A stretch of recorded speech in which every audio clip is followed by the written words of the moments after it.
이 한 절은 첫째 절 목사님이 읽고 두 번째 그 다음은 여러분 또 마지막은 같이 우리 봉독하도록 하겠습니다. 읽겠습니다. 요셉이 이끌려 애굽에 내려가매 바로의 신하 친위 대장 애굽 사람 보디발이 그를 그리로 데려간 이스마엘 사람의 손에서 요셉을 사니라. 요셉과 함께 하심으로 그가 형통한 자가 되어 그의 주인 애굽 사람의 집에 있으니 그의 주인이 여호와께서 그와 함께 하심을 보며 또 여호와께서 그의 범사에 형통하게 하심을 보았더라. 요셉이 그의 주인에게 은혜를 입어 섬김에 그가 요셉을 가정 총무로 삼고 자기의 소유를 다 그의 손에 위탁하니. 함께 읽겠습니다. 그가 요셉에게 자기의 집과 그의 모든 소유물을 주관하게 한 때부터 여호와께서 요셉을 위하여 그 애굽 사람의 집에 복을 내리심으로 여호와의 복이 그의 집과 밭에 있는 모든 소유에 미친지라. 아멘. 오늘 말씀의 제목은 이 형통의 사람 요셉이라는 제목으로 우리 여러분 같이 말씀을 나누기 원해요. 우리 잘 아는 사람이 등장하죠. 요셉이에요. 요셉. 요셉은 별명이 있었어요. 별명이 뭐였죠? 꿈쟁이. 맞아요. 꿈쟁이. 하나님께서 주신 꿈을 꿨고요. 그리고 그 꿈을 하나님으로부터 놀랍게 하나님께서 이뤄가는, 그래서 쓰임받은 그런 삶을 살았던 사람이 바로 요셉이었어요.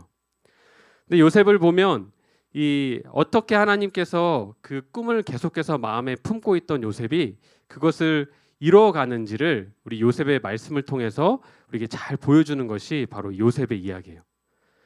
하나님께서 요셉에게 어떤 꿈을 주셨어요? 우리 잘 알죠. 이 첫 번째, 두 가지의 꿈을 주셨어요. 첫 번째로 이런 꿈이었어요. 언제 꿈을 받았냐? 아마 여러분과 같은 나이 또래였을 것 같아요. 대략 한 16부터 17이 아니었을까라고 추정하는데, 이제 그런 나이쯤 되었을 때 두 가지 꿈을 주셨는데, 첫 번째, 이 사진에 나오죠. 이 밭에 추수를 마치고 묶여 있는 이 형들의 단이 있었어요. 그 형제의 11개의 단이 서 있었는데 어떤 사진이에요? 모두 다 요셉의 곡식단, 가운데 있는 요셉의 곡식단에게 다 고개를 숙이는 그런 꿈을 꾼 거예요. 그리고 또 어느 날 이런 꿈을 또 꾸게 되었어요. 두 번째 꿈이었죠. 어떤 꿈이었냐면 이번에는 해와 달과 11개의 별. 그러니까 뭘 의미해요? 어머니와 아버지와 그리고 11명의 모든 형제가 자기에게 절을 하는 꿈을 꾼 거예요. 여러분의 형제가 여러분에게 이런 얘기를 한번 했다고 생각해 봐요. 썩 기분이 좋지는 않겠죠. 근데 요셉이 막 부른 거예요. 우리 아버지, 어머니 다 부르고 형들을 다 불렀어요. 그래서 막 자랑하듯이 아마 이런 얘기를 했던 것 같아요. 그래서 형들은요, 이 얘기를 듣고 가뜩이나 혼자 사랑을 독차지하는 이 요셉을 미워했는데 더더욱 요셉을 아주 미워하게 됐던 거예요. 그래서 그 이후에 이런 사건이 일어나게 되었어요. 어느 날 아버지 야곱의 그런 심부름으로 인해서 형들이 양을 잘 돌보고 있나 없나 이렇게 살펴보러 갔던 요셉을요, 형들이 요셉을 보고 요셉을 어떻게 했어요? 잡아서 종으로 멀리 다른 나라에 팔아버리게 되었던 거죠. 여러분, 요셉의 이 상황이 어땠을까요? 이제 아버지가 유일하게 요셉에게 입혀줬던 이 채색옷이 있었잖아요. 그게 이제 벗겨졌을 거예요. 그리고 갑자기 이제 두 손목에 묶인 채 이제 저 사진에 보는 것처럼 이 상인들에게 끌려서 줄로 먼 길을 요셉이 지나서 결국 이집트로 끌려갔다는 거예요. 목사님이 묵상하면서 과연 요셉이 얼마나, 여러분의 나이 또래인데 얼마나 두렵고 황당했을까 생각이 되었어요. 형들이 너무나도 믿고 죽일 만큼 미웠을 거예요. 배신감도 컸겠죠. 그리고 무엇보다 누가 원망됐을까? 하나님이 왜 나에게 이러한 고난을 허락하셨는지 아주 하나님을요 많이 원망하고 또 슬퍼했을 것 같아요. 두려워했을 것 같아요. 그런데 말씀을 묵상하면서 왜 하나님은 그렇다면 요셉을 이렇게 어려운 상황에 처하게 놔두신 걸까라는 생각이 한편으로 들었던 거예요. 여러분, 왜 그랬을까요? 왜 그랬던 것 같아요? 하나님께서는 요셉에게 큰 꿈을 가지고 계셨죠. 그런데 하나님은요, 이 꿈을 이루어가는 과정 가운데서 요셉이 조금 더 성숙하고 변화되고 훈련받기를 원하셨어요. 계속해서 형들의 잘못을 고자질하고 아버지 야곱의 품 안에만 있는 철없는 어린 아들에 머물러 있기를 원치 않으셨던 거예요. 그래서 그 꿈을 이루는 과정에서 비록 요셉에게 있어서는 아주 큰 어려움이었지만 이 어려움을 통과하게 하면서 어떻게 해요? 요셉을 점점 더 성숙하고 단단하게 하나님 쓰기에 합당한 사람으로 그렇게 훈련시켜가는 그런 과정이었던 거예요. 여러분, 하나님은요, 때로는 우리의 길, 여러분의 삶에서 지나는 그런 만나는 어려움들이 있잖아요. 뭐 시험이 될 수도 있고 우리가 처음으로 겪는 일들이 될 수 있고요. 그 과정을 통해서 우리를 어떻게 하시냐면요, 점점 더 연단시켜 가세요. 왜 나에게 어려움이 이렇게 찾아올까 이해 안 되는 순간이 있잖아요. 하나님 원망되는 순간이 있잖아요. 그런데 우리가 그 시간을 지나가면서 우리를 좀 더 하나님만 바라보는 그런 겸손한 사람들로 우리를 연단시키고 단련시켜 간다는 거예요. 여러분 생각해 봐요. 요셉이 만약에 이 고난을 어렵지만 힘들지만 이것을 만나지 않았다면 어떻게 됐을까? 우리가 아는 그 요셉이 있을까요? 없었을 거예요. 요셉에겐 이해되지 않는 순간이었어요. 하지만 우리가 아는 요셉은 없을까? 지금 누가 있었을까? 아버지의 품 안에 머물러 있던 요셉. 철부지 요셉이 남아 있었겠죠. 꼭 필요한 그런 어려움이었고 고난이었던 거예요. 겸손한 사람으로 바뀌어갔고 결국 하나님 앞에 놀랍게 쓰임받는 그런 사람이 되게 하셨던 거죠. 오늘 우리가 읽은 이 말씀의 시작에서는요, 이런 요셉의 모습이 등장하고 있어요. 이제 요셉은요, 이집트로 끌려갔어요. 그래서 이 상인 시장에 섰겠죠. 그래서 이 이집트의 왕 친위 대장이었던 이 파라오의 친위 대장이었던 보디발의 그런 눈에 띄게 되었어요. 그래서 그의 가정에 종으로 이제 팔려가게 됐던 거예요. 이제 요셉이 신분이 확 변했습니다. 이제는 사랑받는 이제 아들 요셉에서 종의 신분이 되었던 거예요. 그런데 오늘 말씀 보면 이런 아주 놀라운 말씀이 나오고 있어요.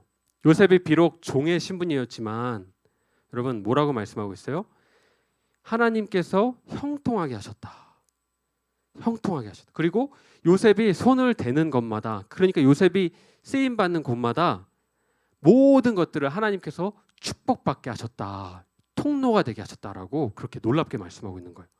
오늘 우리가 여러분과 말씀을 나누면서 목사님이 나누기 원하는 것은 하나님 앞에 쓰임 받는 사람 요셉, 바로 이 하나님께서 함께 하시고 이 축복의 통로로 형통하게 하는 하나님의 사람의 모습이 어떠한지를 우리가 이 시간 함께 나누기 원해요. 우리 형통의 사람 요셉의 특징 첫 번째입니다. 우리 같이 읽어보도록 할게요. 시작. 내 삶의 주인은 주님이십니다. 요셉은요, 이제 종으로 팔려갔어요. 여러분, 종이 과연 뭐예요? 종이 어떤 사람이에요? 꿈을 꿀 수 있는 사람이 아니죠. 그렇죠. 자기의 의지와 뜻대로 살 수 없는 사람이 종이에요. 이 야곱의 사랑받는 아들에서 이제 종의 신분이 되면서 요셉은 이제 어떻게 살게 되었어요? 자기의 원하는 바대로 이제 마음대로 살아갔던 그런 모습으로 살 수 없었어요. 이제는 자기가 자기의 인생의 주인이 아니라 나는 내 뜻대로 할 수 없는 삶이구나 생각이 들었을 거예요. 그러면서 이제는 내 인생의 주인이 누구예요? 나는 아무것도 할 수 없고 이제 하나님께 내가 내 모든 것들을 다 맡겨드릴 수밖에 없구나. 하나님께 맡겨드리고 내 삶의 주인이 하나님이십니다라고 그렇게 고백하는 겸손한 마음으로 요셉이 변화되게 되었다는 거예요. 요셉이 할 수 있는 것이 아무것도 없었겠죠. 종이었어요. 시키는 대로 사는 삶이 전부였을 거예요. 매우 어렵고 힘들었겠죠. 여러분 얼마나 그 이집트의 어떤 보디발 친위 대장의 종으로 살아가는 게 얼마나 힘들었겠어요. 그런데 요셉의 모습을 보면요, 그 하나님 앞에 이제는 모든 것들을 다 내려놓는 요셉의 모습이 나와요. 그리고 원망하고 불평하는 요셉이 아니고요. 요셉은 어떻게 했어요? 내가 이제 종의 신분으로서 내가 내 힘으로 내 길을 내가 계획하고 이루어가고 꿈을 성취하는 게 아니구나. 하나님이 나의 삶의 주인이 되시고 이제는 나의 모든 것들을 그냥 하나님께 맡겨드릴 수밖에 없구나. 하나님, 난 아무것도 할 수 없어요. 하나님이 책임져 주세요. 난 모든 나의 삶의 하루를 다 맡겨드립니다. 하나님이 주인이십니다. 라고 그렇게 하며 묵묵히 하루하루의 삶을 살아갔다는 거예요. 여러분, 하나님께서 함께 하셔서요, 요셉이 손대는 것마다 형통하게 하셨다. 형통하게 하셨다는 삶의 특징의 비결의 첫 번째가 뭐예요? 바로 이 고백이 여러분의, 우리 사랑하는 우리 청소년부 마음 가운데 있어야 된다는 거예요. 뭐예요? 요셉처럼 내 삶의 주인이 내가 아니구나. 내가 계획하고 뭔가 이루어간다고 해서 그것이 내 뜻대로만 되는 게 아니구나. 하나님께서 나를 붙잡아 주시고 도와주셔야만 내 길을 내가 걸어갈 수 있구나라고 인정하면서 꿈을 주시는 분도, 그것을 계획하고 이루시는 분도 하나님이시구나 고백하는 그런 겸손한 마음이 그런 우리 안에 있어야 한다는 거예요. 여러분 어때요? 여러분 아직 청소년기를 살아가잖아요. 그런데 여러분이 뭐 꿈을 가지고 있는 친구도 있고 아직까지 여러분이 좀 내 꿈이 뭔지 헷갈리는 친구들도 있을 거예요. 우리가 아직 보이지 않는 그런 길을 걸어가는 과정 가운데 있다는 거예요.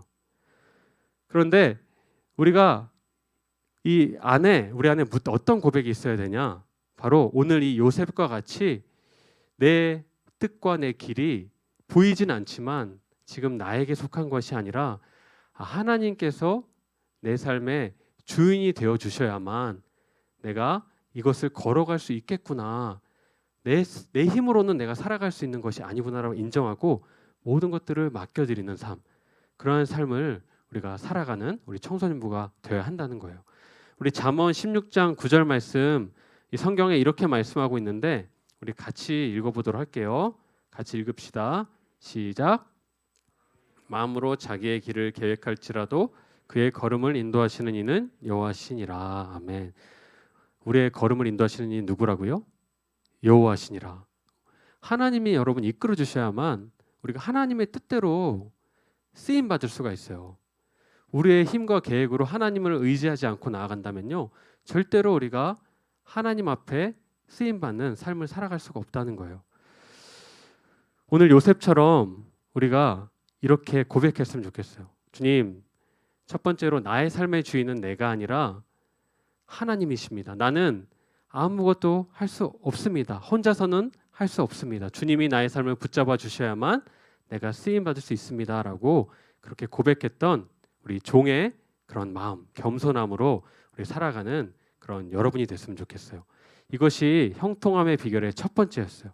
우리 마지막 두 번째로 우리 형통케 하는 사람 요셉의 특징 두 번째입니다. 우리 같이 읽어보겠습니다. 시작.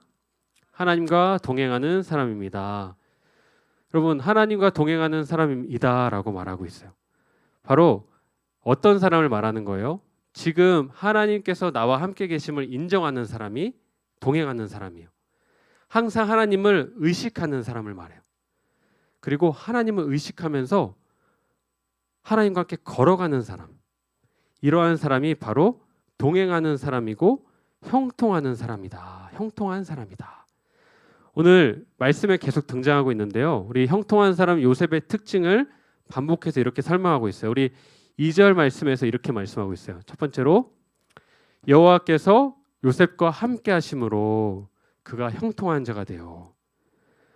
3절에도 이렇게 말씀합니다.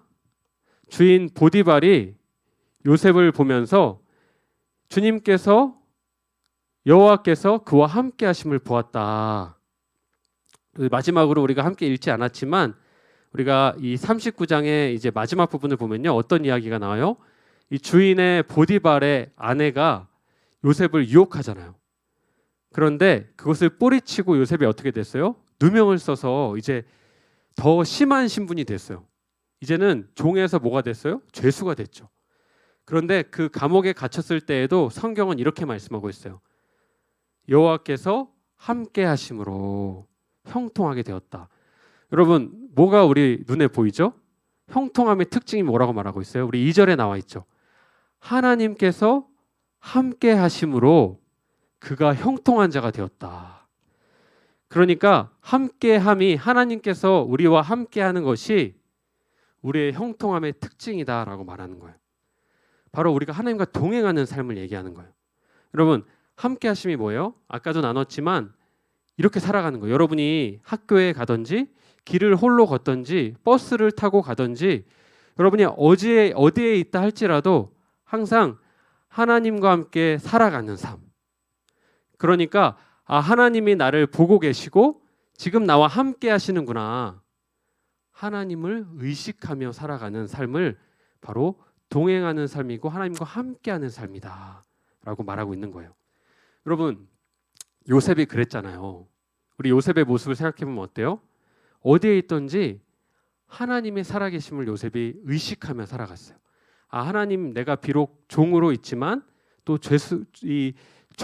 죄수로 감옥에 갇혀 있지만 하나님께서 지금도 나를 쳐다보고 계시고 지금 나의 어려움 가운데도 하나님 이 시간 나와 함께 하시는구나 라고 항상 의식하면서요, 요셉은 하나님을 바라보면서 그렇게 살아갔다는 거예요.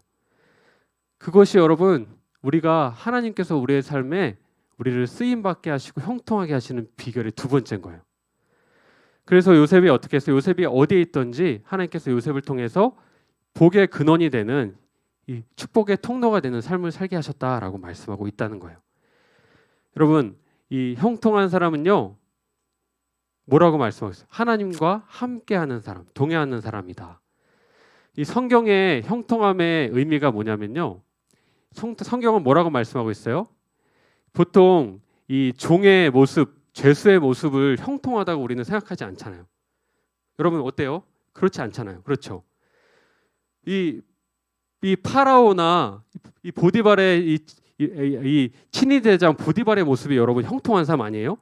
우리의 모습으로 보면 어때요? 세상에서 성공한 사람, 세상에서 돈이 많은 사람, 세상에서 좋은 대학에 간 사람, 이런 사람들이 우리는 형통하다고 우리가 볼 수 있잖아요.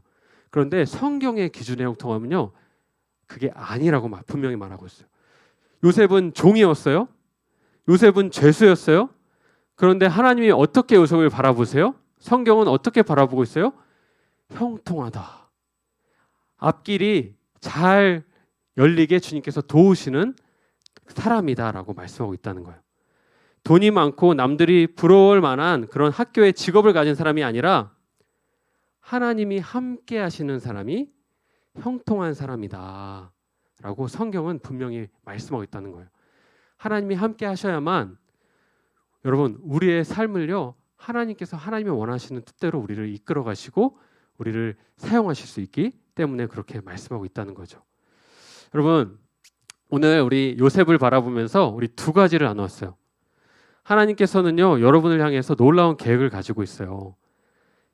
주님께서는요, 여러분을요, 하나님의 뜻에 맞는 꿈을 주길 원하세요. 그리고 하나님의 뜻대로 여러분을 사용하길 원하세요. 여러분이 지금 청소년기에 내가 하나님께서 나에게 주신 비전이 뭘까? 내가 무슨 직장을 가져야 되고 무슨 일을 해야 될까라고 고민이 있는 친구들이 많을 거예요. 하나님께서는요, 여러분에게 요셉에게 그랬던 것처럼 동일하게 여러분에게도 꿈을 주길 원하세요. 우리가 기뻐하는 꿈을 우리가 쫓는 것이 아니라 우리가 어떻게 해야 돼요? 계속해서 여러분이 기도하고 구해야 돼요. 하나님, 나에게 주시는 꿈은 무엇입니까? 내가 기뻐하는 그런 인생이 아니라 하나님께서 나를 향해서 계획하시고 기뻐하시는 그런 인생이 꿈이 무엇입니까? 그래서 허락해 주세요라고 기도하면서 우리가 계속해서 구해야 되는 거예요. 그리고 우리가 오늘 말씀처럼 우리 두 가지를 나눴죠. 두 가지. 첫 번째, 내가 내 삶을 스스로 내 뜻대로 내 마음대로 살아갈 수 있는 것이 아닙니다. 우리가 인정하는 거예요. 그리고 주님이 나를 붙잡아 주셔야 하나님의 뜻대로 내가 이끌림 받을 수 있고 하나님의 계획대로 내가 쓰임 받을 수 있습니다 라고 고백하면서 나의 삶의 주인은 누구라고요? 내가 아니라 하나님 한 분이십니다. 주님, 나는요 내 앞길도 볼 수 없어요. 내 한치의 앞길도 볼 수 없지만 하나님은 모든 것들을 다 알고 계시고 하나님께서는 도우실 수 있는 분이십니다. 하나님, 주님께서 인도해 주세요 라고 고백하는 게 첫 번째. 두 번째로 어떤 사람이라고 그랬어요? 하나님을 늘 의식하고요, 하나님 나와 함께 계심을 인정하면서 경외하며 하나님과 동행하며 살아가는 삶, 이 두 가지가 하나님의 형통함을 받는 복의 축복의 근원의 통로가 되는 바로 요셉의 특징 두 가지의 모습이라고 했어요. 우리가 이 두 가지를 기억하면서 우리 한 주간도 우리가 주님이 나의 주인이세요. 그리고 내가 주님과 동행하며 걸어갑니다라고 고백하며 살아가는 그런 믿음의 걸음을 걸어가는 우리 한 주 살아가는 우리 청소년 모두 되기를 예수님의 이름으로 축복합니다. 우리 마지막으로 우리가 목사님이 잠깐 우리가 말씀을 묵상하면서 우리가 한 주간 그렇다면 우리가 결단했으면 좋겠다라는 것 한 가지만 권면하고 우리 찬양할 텐데, 그렇다면 우리가 이번 한 주간은 어떻게 하면 좋을까라고 고민하다가 우리가 하나님과 함께 걸어가는 우리 삶의 작은 것부터 함께 실천하면 좋겠다라고 우리가 함께 고민했어요. 여러분, 뭐가 있을까요? 하나님 앞에서 하나님과 동행하며 살아가는 삶의 작은 실천?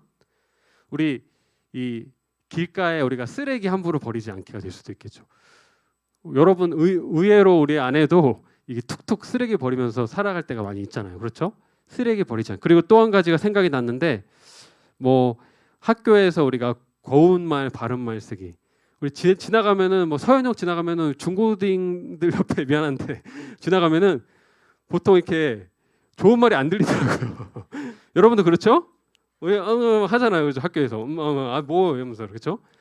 하나님 바라보시며 하나님을 우리가 바라보면서 의식하는 삶, 작은 실천의 삶, 좋은 말 바른 말 쓰기. 그리고 부모님께 여러분이 닭살스럽지만 고마워, 감사해요라고 부모님께 작은 말 한마디 할 수 있는 것, 또 도와줄 수 있는 것, 이렇게 작은 것 우리가 하나님 기뻐하는 것 실천하는 우리 한 주간이 되었으면 좋겠습니다. 우리가 이렇게 작은 것들 실천하며 살아갈 때 결국에는요, 보이진 않지만 분명 하나님께서는요 우리를 놀랍게 하나님의 뜻을 이뤄가시고 형통한 삶, 축복의 통로되는 삶을 살게 하실 줄 믿어요. 오늘 우리 말씀을 기억하면서 우리 전심으로 우리가 함께 찬양했죠. 우리 마지막으로 불렀던 찬양 전심으로 우리 함께 찬양하고 우리 기도하는 시간 갖도록 하겠습니다.